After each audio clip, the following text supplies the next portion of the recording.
Your dreams might be messages from ancient spirits guiding your path. Across countless cultures and centuries, mythological beings have been credited with the power to shape our dreams, visions, and earliest prophecies. By the end of this journey, you will know the names and stories of 20 of these extraordinary entities from every corner of the world. What did the Greeks believe was the true purpose of a nightmare, and which spirit from Japan could actually devour your bad dreams? How much of your own dream world feels influenced by something just beyond your sight? These ancient beliefs reveal a world where sleep was not an escape from reality, but a doorway to it. For the Greeks and Mesopotamians, a dream was never just a dream. It was a message, a direct line to the divine, delivered by unseen couriers.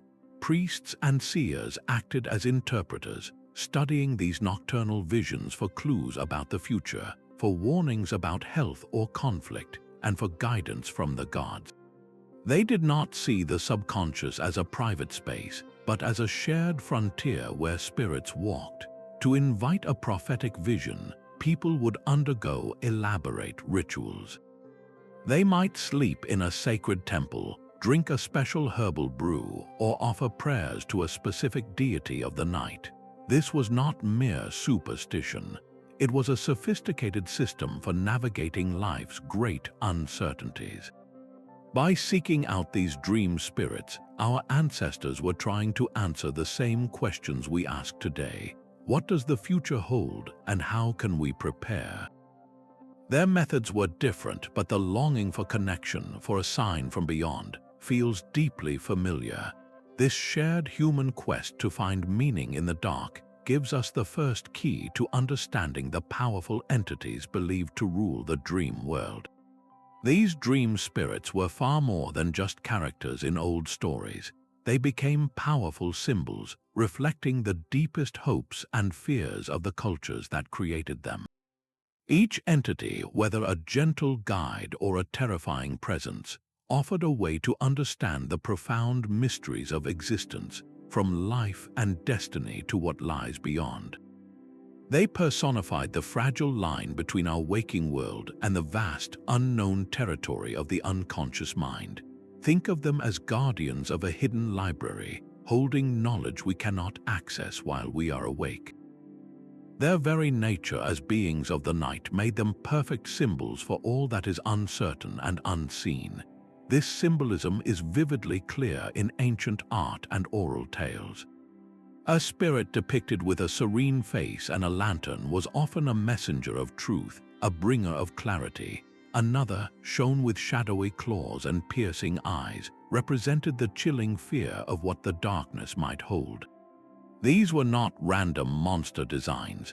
They were deliberate artistic choices that gave form to abstract anxieties and aspirations. A culture that saw the night as a time of spiritual danger would create spirits to be feared, their myths serving as warnings. Another society that viewed dreams as sacred gifts would envision gentle, wise beings who offered protection and insight. This duality reveals a universal human truth. Our relationship with the unknown is complex, a blend of fear and fascination. The dream spirit, in all its forms, became the canvas on which this conflict was painted. They are symbols of transformation, guiding heroes through visions that change their fate. They are vessels for prophecy, whispering secrets of what is to come. And ultimately, they represent the possibility of awakening, not just from sleep, but to a higher understanding of ourselves and our place in the cosmos. That is the enduring power of their symbolism, a power that continues to resonate because it speaks to a quest for meaning that is timeless. Among these powerful symbolic figures, one name from ancient Greece stands out with particular clarity. Morpheus, the divine shaper of dreams, was far more than a simple messenger. He was a master artisan of the night, a son of Hypnos, the god of sleep, whose special talent was crafting dreams so vivid and realistic they felt utterly indistinguishable from waking life. His very name means form or shape, a perfect description of his unique ability to mold himself into any human apparition. When a god needed to send a warning or a prophecy to a mortal in their sleep, Morpheus was the chosen courier. He would not just appear as a vague figure. He would take on the exact form of a loved one, a respected leader, or a fallen hero, his performance so flawless that the dreamer would accept the vision without question. Ancient poets like Ovid described him as a meticulous craftsman, weaving the very fabric of dreams with exquisite detail. Imagine a king dreaming of a slain soldier, who then speaks with the soldier's own voice and shares a critical warning about an upcoming battle. That was the work of Morpheus. A person would awaken from such an encounter not merely puzzled by a strange dream, but convinced they had received a direct, urgent communication from the divine realm. These were not random nocturnal stories. They were purposeful experiences, carefully shaped to influence individual choices and, through them, the course of history itself. The legacy of Morpheus reveals a profound cultural belief. For the ancient Greeks, the dream world was not a chaotic playground of the mind. It was a deliberate, sculpted landscape, a theater where divine will was performed by its most skilled actor. But Morpheus was not a solitary artist of the night. He was the king of a vast tribe known as the Oneiroi. These were the collective spirits of dreams, a host of dark-winged beings who flowed forth each evening from the sunless corners of the underworld. They were born from the primordial goddess Nyx, from Night herself, which tells you everything about their essential nature. They were children of darkness, emerging from the very source of mystery to visit every sleeping mind. This was not a random assortment of entities. It was a structured system, a divine bureaucracy of the unconscious. While Morpheus was their ruler, famous for his human forms, his many brothers each had their own specialty. There was Phobetor, the shaper of frightening dreams, who often took the forms of beasts and serpents. And there was Phantassos, the weaver of surreal and inanimate visions, crafting dreams of shifting landscapes and impossible objects. Together, they represented the full spectrum of the dreaming experience. The ancient Greeks saw profound meaning in how these dreams arrived. They believed the Oneiroi passed through one of two symbolic gates. Dreams that came through a gate of polished horn were true. They carried honest prophecies and clear visions of what was to come, but dreams that slipped through a gate of gleaming ivory were false. They were mere fantasies, deceptive illusions with no bearing on reality. This distinction shows a sophisticated early attempt to categorize the chaotic nature of sleep. It was an acknowledgement that not every vision could be trusted, that the dream world contained both divine truth and meaningless noise. The challenge for the dreamer, and for the priests who interpreted these messages, was to discern which was which. Was a terrifying dream a warning from Phobetor, or just a meaningless phantom? Was a comforting vision a true promise from the horn gate, or a beautiful lie from the gate of ivory? This entire system, from the king to the gates, reveals a culture trying to map the uncharted territory of the human mind. They gave names and forms to the different types of dreams we all experience, creating a mythology that helped them navigate the profound uncertainty of the night. While the Greeks mapped the dream world with gods and symbolic gates, a very different kind of spirit was taking shape in the folklore of Europe. He was the Sandman, a being whose name is whispered at bedtime to this day. His method was simple yet utterly magical. He would visit children as they lay in their beds, sprinkling a special, enchanted sand into their eyes to bring the gift of sleep and dreams. This charming image, however, has a much more complex history. The very substance he was said to use, the magical sand, was sometimes linked in older tales to the gritty crust that forms in the corners of tired eyes. This connection hints at an earlier, less comforting version of the character. The renowned brothers Grimm captured this duality in their collected stories. In their telling, the Sandman was a moral force. A child who behaved well could be rewarded with beautiful, pleasant dreams, but a child who was difficult or disobedient might face a very different fate, a long and restless night without any sleep at all. This folklore did more than just tell a story. It personalized the universal experience of drifting off. Instead of it being a mere biological process, falling asleep became the direct action of a specific, watchful spirit. The journey of the Sandman, from a potentially fearsome figure of discipline to the beloved, gentle icon of modern times, shows us how our cultural perceptions of these dream beings are never fixed. They evolve, reflecting our changing relationship with the night itself. His enduring presence answers a deep, human need to assign a face and a story to one of life's most fundamental mysteries. A stark contrast to the gentle Sandman emerges from the cold forests of Eastern Europe. The Mara is a name whispered in fear, a spirit of pure malevolence from Slavic and Germanic lore. She did not bring sleep or pleasant dreams. Her purpose was to invade it, appearing as a heavy, shadowy presence that would sit upon a sleeper's chest. This was the classic experience of sleep paralysis, interpreted through a mythological lens. The victim would awaken, unable to move or cry out, feeling an immense weight crushing their lungs and a deep, primal terror. Folk wisdom held she was most active under certain phases of the moon, or if someone slept in a vulnerable position, like on their back. The visions she brought were not prophetic riddles, but pure, suffocating dread. The very name Mara is rooted in ancient words meaning to crush or to grind, a direct link to the physical sensation of a nightmare. People did not suffer these attacks passively. They developed a fascinating array of protections rooted in the belief that the Mara was a real spiritual threat. Iron, a metal long believed to ward off evil beings in many European traditions, was a common safeguard. Placing an iron knife under the pillow or iron nails near the bed was thought to create a barrier she could not cross.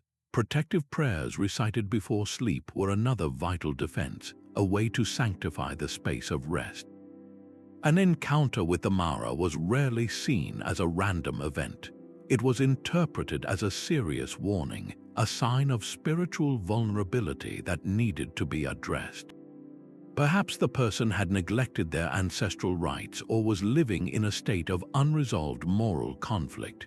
The spirit, therefore, embodied the darkest aspect of dream influence. Where Morpheus delivered divine messages and the Oneiroi represented a spectrum of dreams, the Mara was a manifestation of pure psychological terror. She gave a name and a shape to the universal human fear of the night, transforming a frightening biological event into a story with meaning, however terrifying that meaning might be. From the suffocating dread of the Mara, we find a powerful antidote in the gentle magic of Japanese folklore. Here, the Baku stands as a guardian of the night, a benevolent spirit whose sole purpose is to devour nightmares. This is not a spirit of fear, but one of profound comfort. Its appearance is a wondrous composite, a creature pieced together from the most powerful and gentle animals. With the sturdy body of a bear, the wise trunk of an elephant, and the watchful eyes of a rhinoceros, the Baku was a symbol of strength and protection made manifest. The ritual to call upon it was beautifully simple. After waking from a bad dream, one only needed to whisper its name 3 times into the quiet of the night. Baku, Baku, Baku. According to tradition, the spirit would hear this plea and arrive to consume the lingering fear, leaving behind only peaceful, untroubled rest. Yet this powerful help came with a gentle warning, a lesson in balance woven into the myth itself.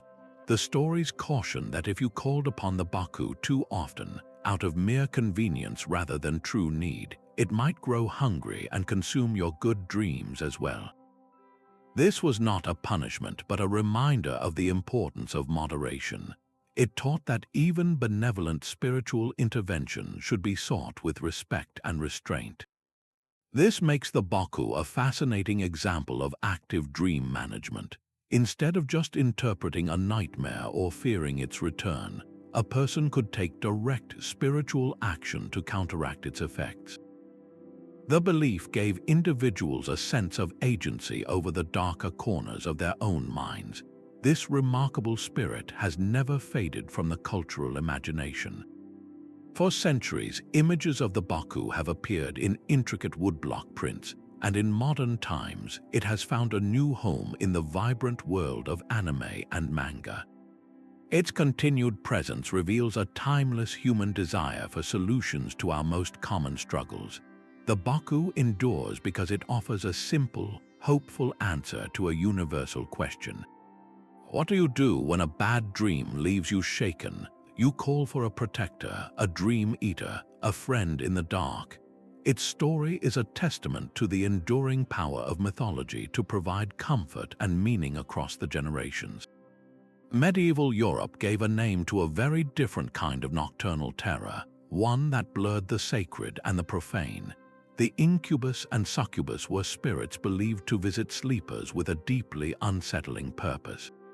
In the stillness of the night, these entities were said to appear in the most intimate of dreams, their presence charged with a force that was both alluring and deeply sinister. The incubus was the male form and the succubus the female, both operating as agents of spiritual corruption. The prevailing belief was that they did not merely disturb rest. They actively drained the vital energy of their victims, leaving them physically and spiritually weakened upon waking. In some of the most extreme tales, these spirits were even thought to be capable of leaving a woman with a child, an offspring that would carry a taint of the demonic. These myths did not emerge in a vacuum. They were a direct reflection of the era's profound anxieties surrounding physical desire, sin, and the vulnerability of the soul during sleep. For the medieval church, an encounter with such a spirit was not a private dream, but concrete evidence of a demonic assault. This interpretation transformed a personal, nocturnal experience into a matter for ecclesiastical investigation. People developed protective rituals to guard against them, from placing religious symbols in their sleeping quarters to reciting specific prayers before bed. From a modern perspective, these legends offer a fascinating window into the human mind. Researchers suggest the experiences described align closely with the phenomenon of sleep paralysis, where the brain awakens but the body remains temporarily frozen, sometimes accompanied by vivid hallucinations. When these hallucinations took on an erotic character, they were interpreted through the powerful lens of religious belief, becoming a supernatural attack. The enduring power of the incubus and succubus lies in what they represent. They are mythological figures born from the collision of deep-seated human desires and equally powerful fears. Their stories demonstrate how cultures have long used the dream world to confront the most complex aspects of our nature, where the lines between physical experience and spiritual crisis become impossibly thin. Yet within the orderly court of the Oneiroi, one brother was a master of terror. Phobetor was the ancient Greek spirit of nightmares, a divine artist whose medium was primal fear. As another son of Hypnos, he held a specific and chilling portfolio. While Morpheus crafted human forms, Phobetor specialized in the monstrous. He was the shaper of dreams filled with slithering serpents, stalking beasts, and chimeras born from the darkest corners of the imagination. His very name means frightening, a direct link to the visceral dread his creations inspired. When Phobetor visited a sleeper, the experience was not a confusing jumble. It was a deliberate, terrifying vision designed to provoke a powerful emotional response. Ancient sources suggest these nightmares were not random punishments. They served as a divine mechanism for moral instruction. A person who had committed a transgression might be visited by a dream of being pursued by a relentless wolf, a clear symbolic warning to change their ways. A community leader ignoring wise counsel might be haunted by visions of serpents, ancient symbols of deceit coiling around their home. In this worldview, a nightmare was not a malfunction of the mind. It was a meaningful, albeit harsh, communication. The fear it generated was the entire point, a spiritual shock meant to jolt the dreamer into self-reflection or corrective action. This interpretation allowed people to find profound significance in their most unsettling dream experiences. A terrifying night was not something to be dismissed.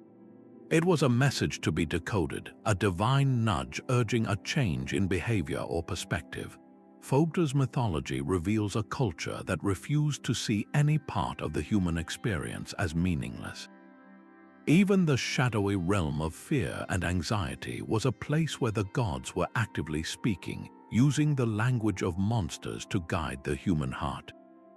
But the art of Phobetor and the messages of Morpheus could not exist without the very ground on which they walked. That foundation was the domain of Hypnos, the primordial god of sleep himself. As the father of the Oneiroi, his power was not over the content of dreams, but over the essential state that made them possible. His mythology paints a vivid picture of this necessary unconsciousness. Ancient poets described his home as a sunless cave, a place where darkness was not a mere absence of light, but a tangible presence. Through this cave flowed the river Lethe, whose waters brought forgetfulness, washing away the immediate worries of the waking world. This was a powerful symbol. To enter the realm of sleep was to cross a threshold into a land separated from daily toil and memory, a quiet space where the mind could be receptive to other voices. The most telling detail of his power was his influence over Zeus, the king of the gods. Even the most powerful deity in the Greek pantheon was subject to the gentle, inescapable pull of Hypnos, requiring his aid to find rest. This was not a sign of weakness, but a profound acknowledgement of a universal need. Sleep was a fundamental force of nature, as essential and undeniable as death itself, a truth embodied by Hypnos being the twin brother of Thanatos. His significance lies in this foundational role. He did not craft the dreams, but he opened the door. He created the silent, darkened theater where Morpheus could perform, where Phobetor could stalk, and where every human could embark on their nightly journey. To understand the Greek view of dreams, you must first understand sleep not as a passive void, but as an active, divine state, a carefully constructed realm of potential, ruled by a god whose power touched every living thing. Bes offered a very different form of protection from the shadows of the night. In the mythology of ancient Egypt, this dwarf god was a beloved guardian of the home, a being whose very purpose was to shield sleepers from nightmares and evil spirits. His appearance was unlike that of any other Egyptian deity. While gods and goddesses were typically shown in perfect, dignified profile, Bes was depicted facing forward. He was carved and painted to look directly out at the world, and more importantly, at any threat that might approach. With a stout body, a bearded face often contorted in a grimace, his tongue sticking out, and a grand feathered headdress, he was designed to be grotesque. This was not an accident. His frightening visage was his power. The logic was beautifully simple. To scare away a malevolent spirit, you needed a spirit even more fearsome looking. Households would place small statues and amulets of Bes near their beds, creating a spiritual sentry for the vulnerable hours of sleep. His protection also extended to areas of childbirth, guarding mothers and newborns during other times of profound vulnerability. This was a spirit whose domain was the safety of the domestic sphere, especially during states of transition and rest.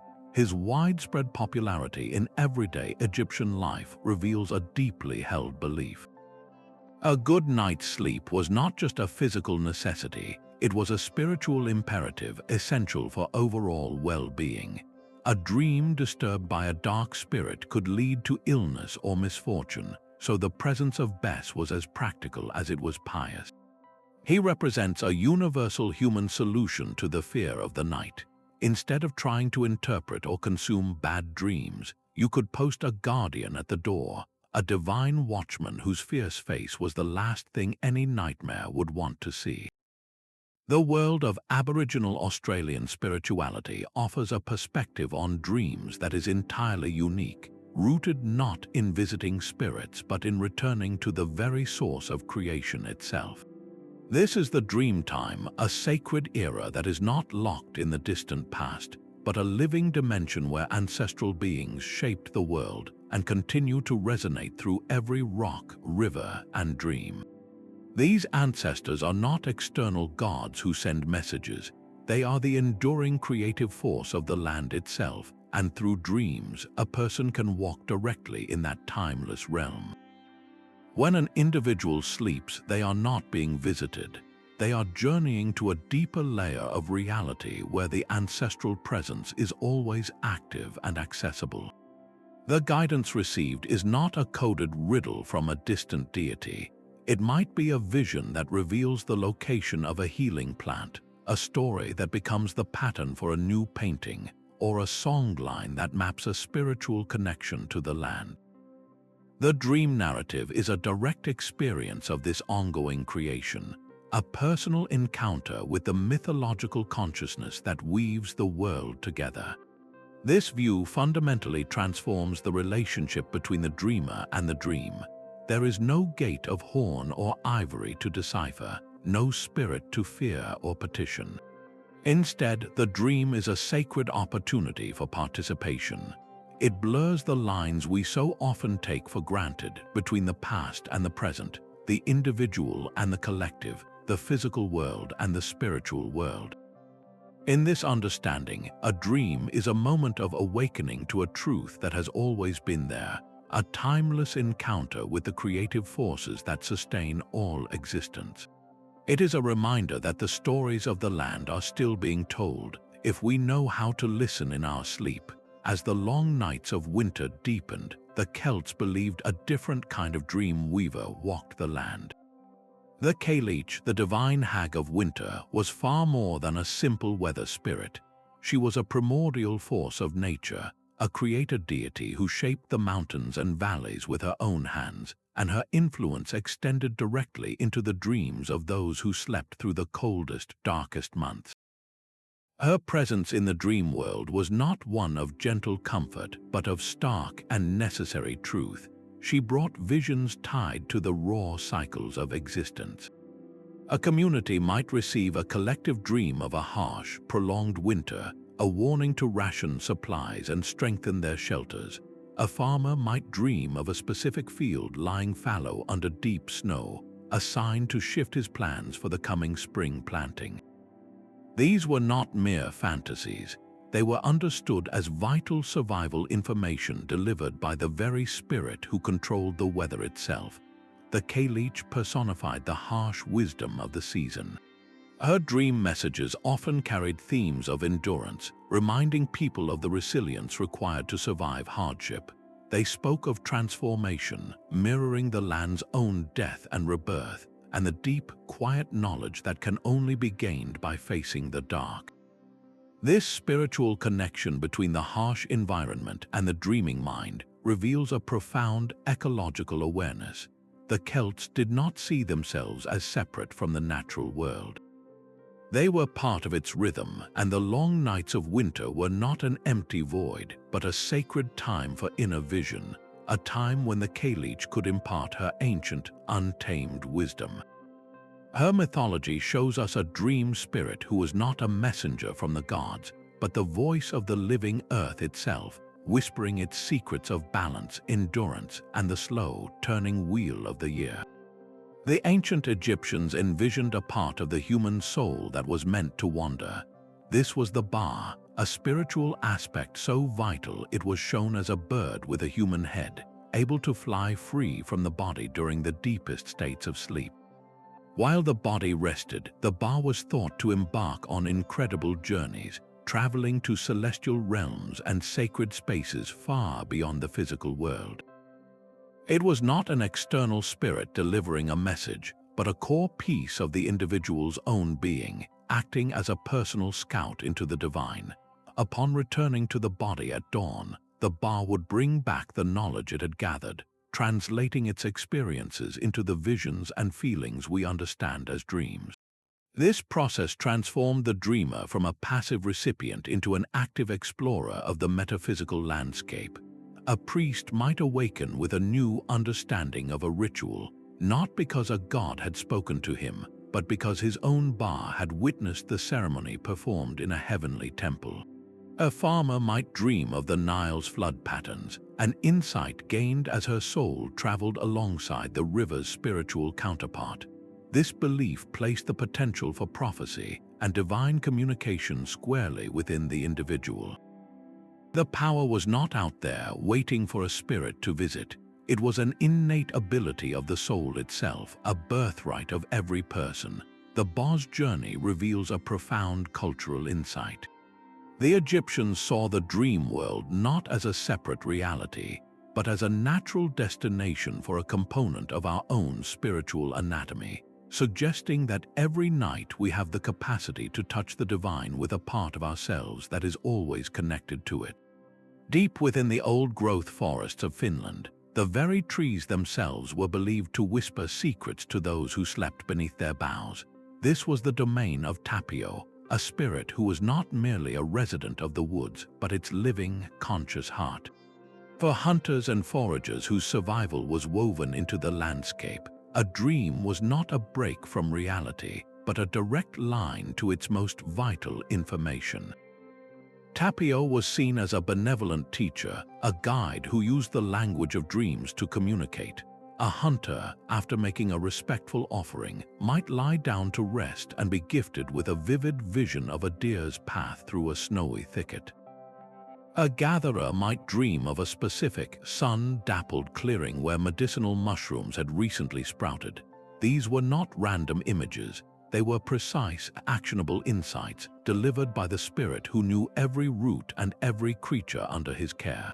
The practice of dream incubation in sacred forest spots was a form of active listening. By sleeping in a place of power, a person was opening themselves to receive the forest's own intelligence, with Tapio serving as the interpreter. This relationship reveals a worldview where the entire natural world was alive and communicative. The wind, the water, the animals, and the trees all held consciousness, and dreams were the primary channel through which humans could understand it.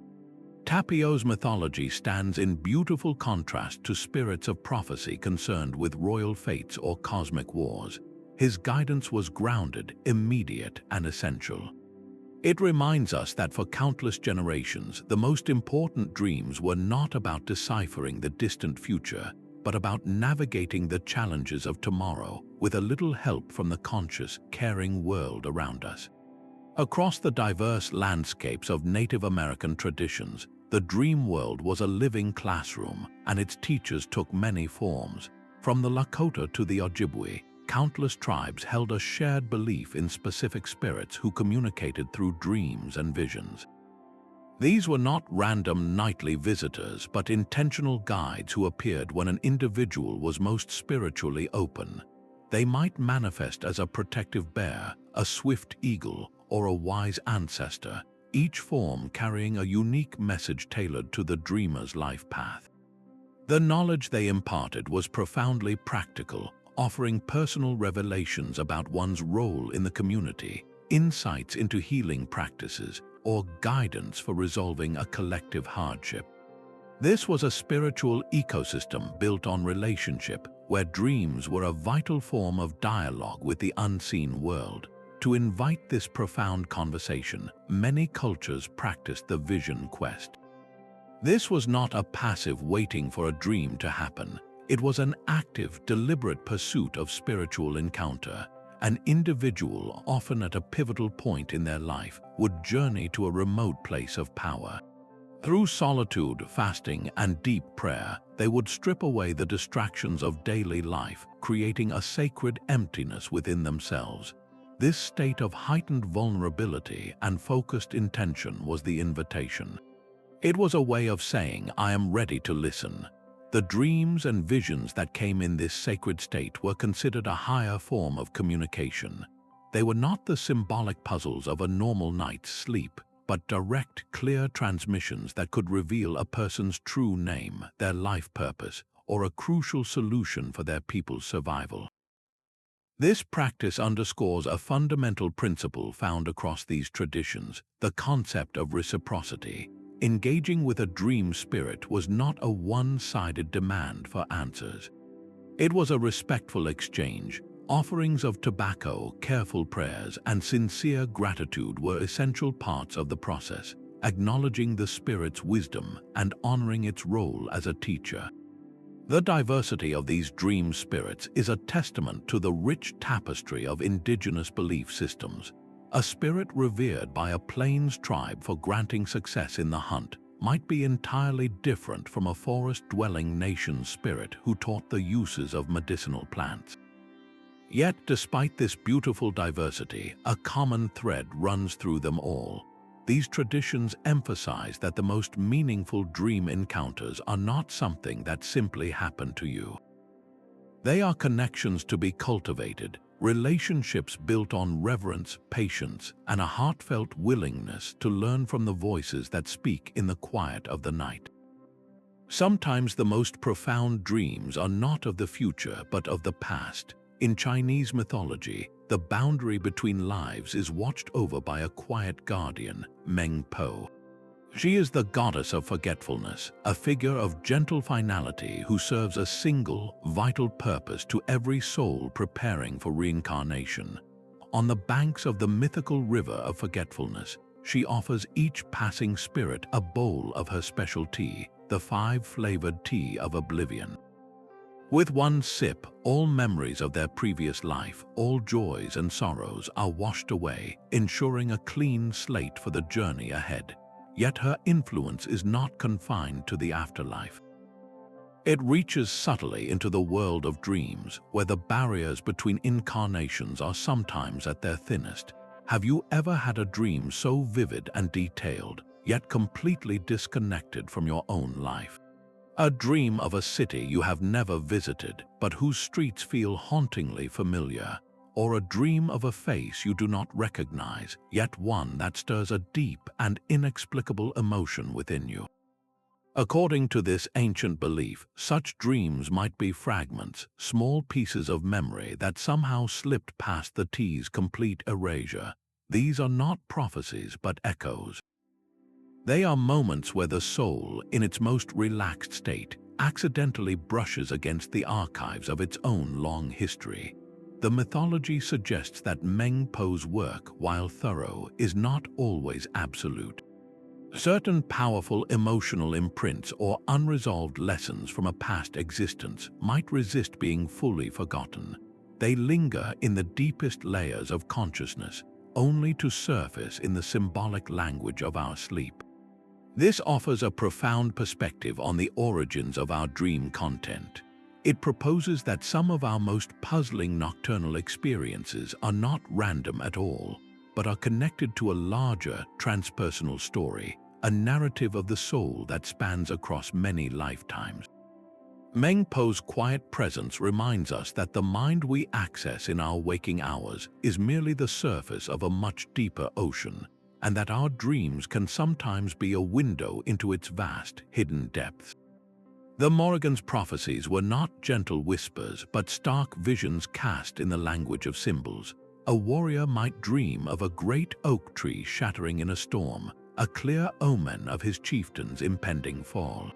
A queen might receive a vision of a river running red, a chilling sign of conflict spilling across her borders. These were not straightforward predictions. They were cryptic puzzles from a goddess who understood that destiny is rarely simple. Interpreting the Morrigan's dreams required deep intuition and a knowledge of the land's own symbols, a skill that made the druids and seers of Celtic society as vital as any warrior. Her messages carried immense weight because they were directed almost exclusively at those who held the lives of others in their hands. A king's dream could determine the fate of an entire tribe, making the line between a personal vision and a matter of state impossibly thin. This connection reveals a profound cultural belief that true leadership required an ability to navigate the inner landscapes of dream and omen as skillfully as the physical world of battle and counsel. The Morrigan herself embodied this duality. She was a shapeshifter, as likely to appear as a crow on the battlefield in waking life as she was in the dream world. This blurred the very definition of a vision, was a leader who saw her during a moment of quiet contemplation experiencing a dream or a waking premonition. The Celts may not have drawn a firm distinction. For them, the veil between worlds was always thin, and the Morrigan was a master of moving through it, ensuring that those with great responsibility had access to the most fateful intelligence, whether they were asleep or awake. Her enduring legacy is this powerful link between inner sight and outer power, a reminder that in the ancient world, the most critical intelligence reports often arrived not by messenger but by dream. Some spirits do not simply visit, they build a home within the dream world. Across various African diaspora traditions, from Vodou to Candomblé, the spirits known as the LWA and the Orishas maintain a constant presence in the lives of their followers, and the dream space is one of their primary places of conversation. A person does not just hope for a random vision, they cultivate a relationship with a specific spiritual guide, and that guide may use dreams to communicate with stunning clarity. The message is rarely a vague symbol, it is often a direct instruction. A dream might show a devotee the exact leaves needed to prepare a healing bath for an illness, or it might reveal the specific ritual offering required to mend a family conflict. Waking from such a dream does not bring mere curiosity. It brings a responsibility, a spiritual to-do list that must be addressed for the person's own well-being and for the balance of their community. This transforms the dream from a passive experience into an active, collaborative effort between the human and the divine. The dream world is the shared ground where this ongoing relationship is nurtured. It is a place of intersection, a crossroads where the guidance of the spirits flows directly into the challenges of daily life. This is not a one-time visitation from a distant entity like Morpheus. It is a continuous dialogue, a conversation that shapes a person's choices, their spiritual practice, and their very understanding of their place in the world. The dream is a meeting, and the relationship itself is the message. This perspective weaves dream interpretation into the very fabric of a comprehensive spiritual system, where every night holds the potential for another chapter in a lifelong conversation with a guiding presence. Rome's approach to the dream world was one of elegant organization. They inherited the rich tapestry of Greek dream lore and refined it with their own characteristic sense of order, giving a collective name to the spirits of the night, the Somnia. These were not solitary artists like Morpheus, but a legion of daughters born from the primordial darkness of Nyx. Their very plurality reveals a Roman inclination to categorize, to break down the vast mystery of dreaming into manageable types, each administered by its own specialized spirit. One Somnia might be tasked with carrying a fleeting fantasy, while another delivered a vision of stark truth. The Roman poet Virgil painted a vivid picture of their dwelling place, describing a vast cavern where these countless spirits rested by the thousands, each one a different type of dream, waiting for the command of night to fly forth. This was the supernatural world envisioned as a vast, efficient bureaucracy. For the Romans, engaging with these spirits was a matter of proper ritual. Specific prayers and offerings could be made to invite a favorable dream or to ward off a deceptive one. This was not a passive hope, but an active spiritual negotiation. A general on the eve of battle might make an offering to the gods of the underworld, asking that the Somnia bring him a true vision of the coming conflict, not a misleading phantom. This systematic approach to dreams, this desire to classify and influence them, marks a significant shift in thought. It moves the experience away from pure mystery and toward a concept that could be studied and to some degree managed.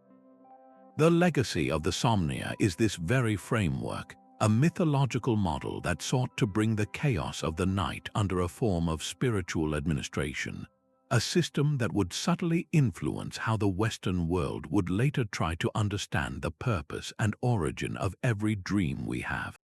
A shaman preparing for a dream journey does not simply hope for a vision.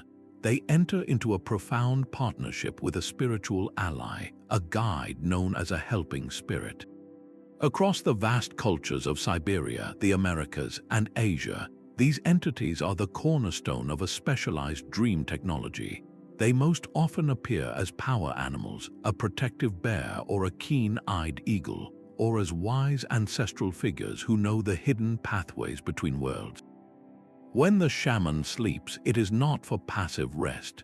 It is to embark on a deliberate expedition, with these spirits serving as both navigator and protector. The goal is never random. It is a mission to retrieve something vital. A helping spirit might guide the shaman's soul to a mythical garden to learn the properties of an unknown healing herb, knowledge that will later be used to cure a sick child in the village. Another journey might involve traveling to a spiritual council to negotiate for rain during a devastating drought. The dream itself is the vehicle, and the spirit is the essential co-pilot on a quest with real-world consequences. This practice redefines the very nature of dreaming. In these traditions, the shaman's dream is not a subjective story playing out in their mind. It is understood as an objective event, an actual journey undertaken by the soul while the body remains behind. The healing, the foresight, the solution to a conflict, these are not symbolic outcomes. They are the tangible results of work completed in another dimension of reality, brought back and applied to the challenges of the community. This represents perhaps the most active form of dream influence we have encountered. The shaman does not receive a message to be interpreted. They travel to the source of the message and participate in its creation. It is a sophisticated spiritual practice, a developed technology of consciousness that uses the dream state as a reliable gateway. The legacy of these helping spirits is a powerful reminder that some cultures have long viewed our nightly journeys not as an escape from reality, but as a direct and potent means of engaging with it. Our modern world has not lost its need for these nocturnal guides. It has simply redrawn their portraits. Contemporary stories continue to populate the dream world with powerful beings, blending ancient archetypes with entirely new mythologies. In Neil Gaiman's celebrated comic series The Sandman, the lead character is not the childhood figure of folklore, but Dream himself, one of 7 endless beings who personify fundamental forces of existence. This modern Lord of Dreams presides over a vast, shifting realm built from the collective unconscious of all living things, a concept that would have been deeply familiar to the ancient Greeks, yet framed with a distinctly modern sensibility. Similarly, the film Inception introduces a team of specialists who do not just interpret dreams, but architect them, navigating a layered mental landscape populated by hostile projections that function like a personal army of dream spirits. These stories are not simple retellings of old myths. They are new chapters in an ongoing conversation, exploring timeless questions through a contemporary lens. How much of our reality is constructed by our own minds, and what happens when someone else gains the keys to that construction? The old spirits delivered messages from the gods, while these new entities often grapple with the ethics of wielding such profound psychological power. This evolution shows a fascinating continuity in human thought. We still seek to personify the mysterious process of dreaming, to give it a face and a story we can understand. Even as science offers neurological explanations for sleep cycles, our cultural imagination insists on creating characters who walk through those cycles as if they were enchanted forests. This is not a rejection of science, but a complementary human drive to find narrative meaning in the mechanics of our own minds. The dream spirits of today simply wear different masks, reflecting our current preoccupations with identity, technology, and the very nature of reality. They prove that our longing to map the inner universe is as powerful now as it was thousands of years ago, ensuring the mythology of our dreams will continue to evolve for as long as we close our eyes at night. This remarkable journey through 20 mythological spirits reveals a stunning truth about the human experience. Across every continent and culture, from the deepest past to the vibrant present, we have sought to name the unseen forces that visit us in our sleep. We met Morpheus, the divine craftsman of the Greeks, and the Baku, Japan's gentle devourer of nightmares. We encountered the Mara's suffocating dread and the protective ferocity of Egypt's Bes. We learned how the Celts listened to the Cailleach's winter wisdom and how the shaman's helping spirit guides a healing quest. Each of these entities, in its own unique way, represents a profound and enduring attempt to solve one of life's great mysteries. Why do we dream, and what do these vivid, often puzzling experiences mean? The sheer diversity of these spirits is a testament to our shared creativity. Yet beneath the different names and forms lies a common, powerful understanding. Our ancestors universally refused to believe that the rich tapestry of the dream world was mere random noise, a simple byproduct of a resting brain. They insisted there was meaning in the messages that arrived under the cover of darkness. They saw dreams as a potential source of vital warnings, a wellspring of creative inspiration, and a channel for divine guidance. This belief compelled them to build entire spiritual systems around interpreting and influencing these nocturnal encounters. The persistence of these figures in our stories, from ancient oral traditions to modern graphic novels, underscores a timeless human instinct.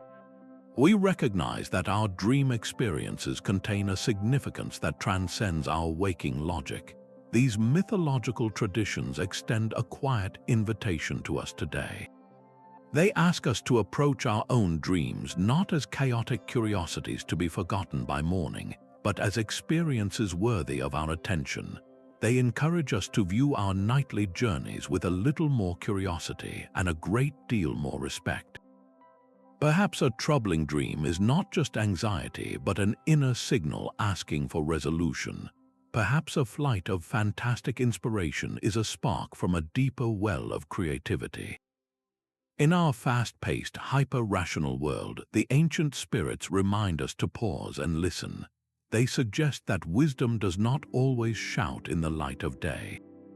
Sometimes it whispers in the quiet of the night, in the language of symbols and stories. As you drift off to sleep tonight, remember that you are stepping into a realm that has captivated humanity for thousands of years. May your own dreams be filled with insight, and may you awaken with a sense of connection to this timeless, universal quest for understanding.